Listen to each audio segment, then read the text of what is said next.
that witness concludes, let's bring in criminal defense attorney Jeffrey Wolf. Jeffrey, thank you so much for joining us. We know that the defendant is claiming self-defense, and the information about the gun is important. Tell us what you think about this particular testimony.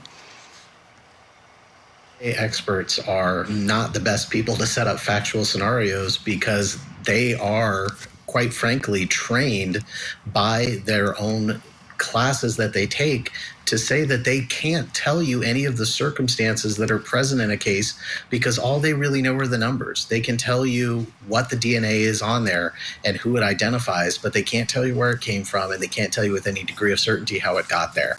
And so the best thing you can do for your client in that circumstance is not go at the state's expert to say, hey, is it possible that she was pistol whipped by the male contributor who you can't even identify? The best thing you can do is to put your own expert on there and talk about how that male DNA could have gotten on there and go through all those factual scenarios with your own expert who's going to be a little bit more friendly towards it and explain it in a little bit more common language for a jury. That's what you want to do with DNA.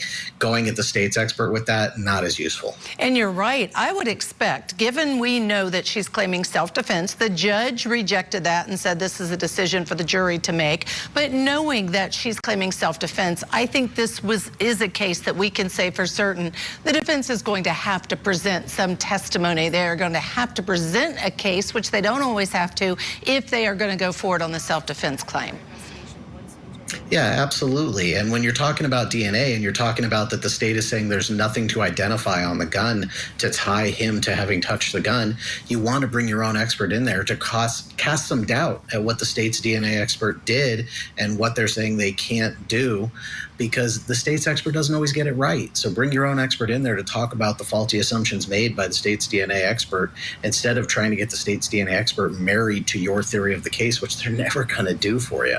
Right, absolutely. And then it may be that the experts, battle of the experts, kind of cancel one another out. We see that happen, but I agree. I think the defense needs to do that. All right, Jeffrey, stand by if you would, please, sir. Coming up next, we'll switch gears and head to Ohio, where the case against Bianca Ellis is beginning to wind down. Now, court has ended there for the day, which means under the court's order, we are now able to show you today's testimony.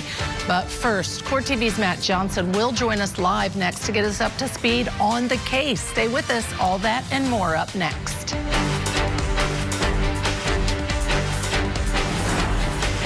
Still with us, criminal defense attorney Jeffrey Wolf. Jeffrey, to me, this is some of the best presentation of a case by the prosecution throughout this trial, because beginning to end, she has not missed a detail. She even asked the officers, he's laying the groundwork of what happened when he was at the station.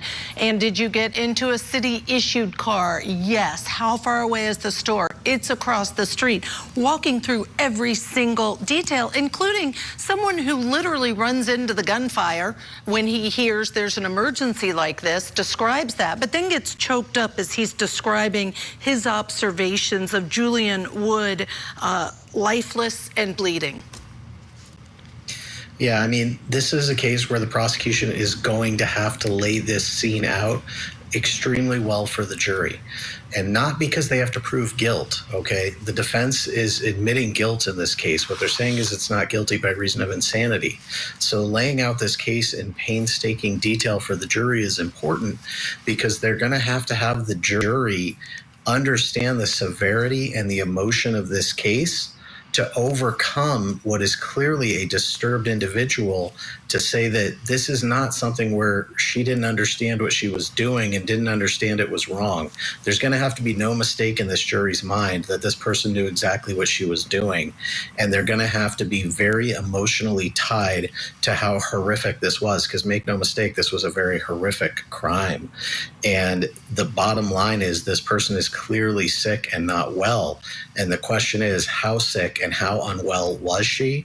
And did she understand what she was doing at that time?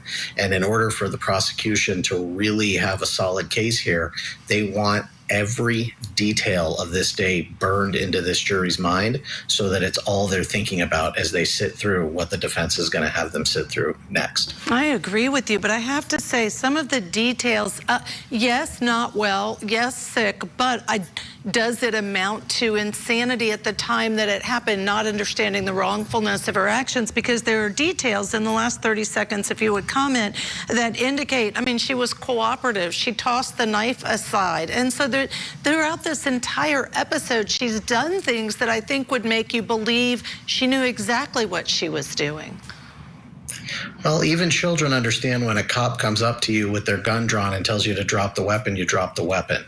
And so I don't know that that gets over whether somebody is insane at the time of this as they're walking around ranting with a knife in their hand.